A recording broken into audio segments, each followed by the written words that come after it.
Honourable Member for Scarborough-Guildwood. Thank you, Mr. Speaker, and I'll be splitting my time with the member from Bonavista, Grand Falls, Windsor. Mr. Speaker, this parliamentary session is starting to wind down. It may even be over by tonight. It's quite fractious and it's contentious, and I would submit little was accomplished with the exception of a raft of mini criminal bills, many of which have been already introduced in previous sessions in Parliament or previous parliaments themselves. This session, of course, was delayed 6 weeks because the Prime Minister's penchant for prorogation. Whenever the Prime Minister perceives that he's under a political threat, he cancels Parliament. If it was up to this Prime Minister, Parliament would be limited to merely a throne speech decoration and budget rubber stamping. Everything else would go by fiat. In fact, some might say it already does. The parliamentary Westminster system, Mr. Speaker, gives a Prime Minister enormous power. Power to select the executive, power to appoint the judiciary, power to appoint half of the legislature, power to keep his caucus in fear and trembling, plus literally thousands of other order and council appointments and a whole array of administrative and quasi-judicial, bodies. But this isn't enough for this particular Prime Minister. This Prime Minister's repetitive resort to the use of prorogation got Canadians very upset.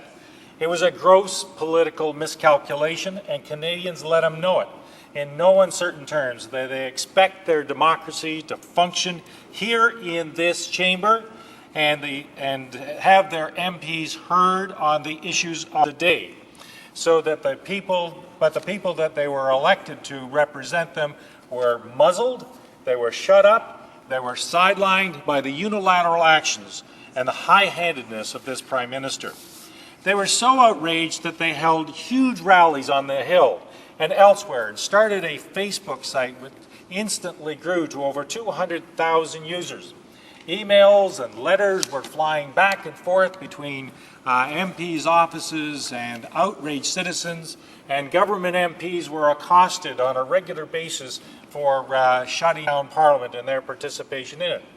But what is it, Mr. Speaker, that motivates this Prime Minister to shut down Parliament twice in 12 months?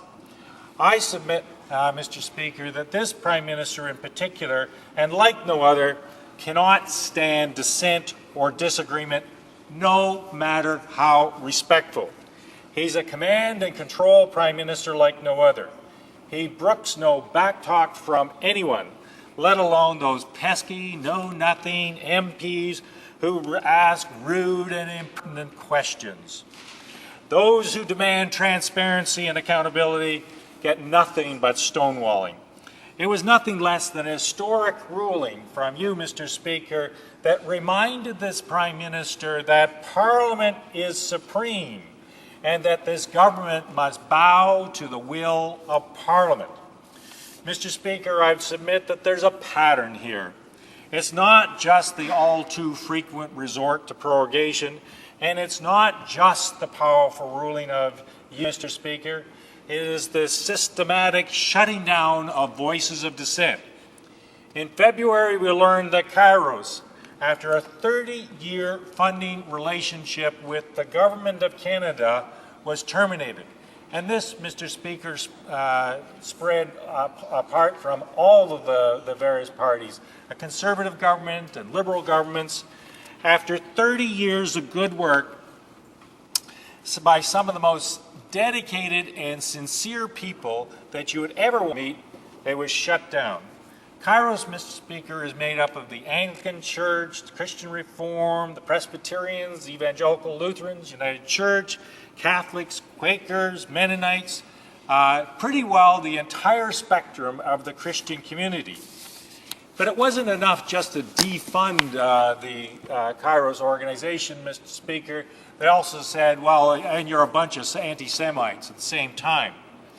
So, Mr. Speaker, if you can shut down Parliament on a whim, defy the conventions of Parliament until a Speaker rules, makes a historic ruling, shutting down Canada's Christian churches is a mere nothing. 30 years of faithful service dismissed with a phone call in the night. Why, Mr. Speaker? Because they dared speak truth to power. Chill, kill any voice of dissent, Mr. Speaker. This is some democracy. But Kairos is neither the first nor the last. Rights and democracy is an entity created by Parliament 22 years ago. It's developed an enviable international reputation. Here the pattern was to destabilize the board, and after a number of confrontations between the board and the staff signed a mass letter of protest against the board. Regardless of how it turns out, and regardless of the findings of the committee of this House after its inquiry, its reputation will have to be rebuilt. At this point, its reputation is destroyed, and it's lost its hard-won international credibility. Oh, and by the way, Mr. Speaker, they are also a bunch of anti-Semites. Do you see a pattern here, Mr. Speaker? Parliament, shut down Parliament, have a Speaker force a ruling, dismiss Canada's churches, rights and democracy, a well-respected international organization, and shut it down as well by destabilization. My colleagues from the member from York Centre and the member from Winnipeg South Centre hosted a meeting last Monday here on Parliament Hill, Mr. Speaker, and 17 organizations that have been defunded or are on their way to being defunded came to Parliament Hill to tell their story. They included the Assembly of First Nations, Council for International Cooperation, Canadian Council on Learning, the Canadian Council on Social Development, Oxfam, and a whole host of others who came to tell their story, Mr. Speaker. And what was interesting when I listened to their stories was that they didn't realize that all of the others were being defunded at the same time. That there was, in fact, a pattern here, Mr. Speaker, that any voice that disagrees with this government, no matter how muted, no matter how respectful, gets shut down. I'm sorry, after 5 years or 10 years or 15 years or 20 years of a relationship where they spoke into the marketplace of ideas, we no longer wish to hear from you.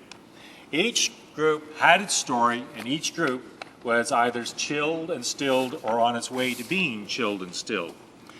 Even those who do not receive funding from the government or whose funding is still secure were shocked by the extensive and pervasive pattern of the government to shut down the voices of dissent. Democracy suffers, Mr. Speaker, when those who have a different view are prevented from speaking. A friend sent me a note, and he expressed himself far more eloquently than can I. Canadians value greatly our open and democratic society, believe in the importance of human rights, including the right to free expression and the value of ensuring a diversity of views and perspectives in public debate. The government should act on its responsibility to promote effective policy debate and to cease and desist its active attacks, threats, and defunding campaigns to silent critics in civil society or in public service who are acting in good faith, consistent with their mandates to create a healthy democracy and protect human rights. But it gets worse, Mr. Speaker. The Canadian Council for International Cooperation represents over 100 NGOs. It's possibly the most respected research and advocacy organization in Canada. It too is awaiting the dreaded midnight phone call after 42 years of human rights work, and it will be down the drain. So, Mr. Speaker, you can shut down Parliament, Kairos, CCIC, Rights and Democracy, they're mere nothing. But I'd end by quoting Martin Niemöller, who famously said, "They came first for the communists, and I didn't speak up because I wasn't a communist. Then they came for the trade unionists, and I didn't speak up because I'm not a trade unionist. Then they came for the Jews, and I didn't speak up because I wasn't a Jew. Then they came for me, and there was no time, there was no one left to speak up." So chill, kill, and still, Mr. Speaker, that's the pattern of this government. We are going backwards in this democracy, Mr. Speaker, and this past 6 months is a backward steps for the freedom to speak in our democracy and to talk and to have our voice heard, Mr. Speaker. This is a pattern, And it's a pattern that's a regrettable pattern, and it's a pattern that must stop. Thank you. Questions et comments, questions et commentaires.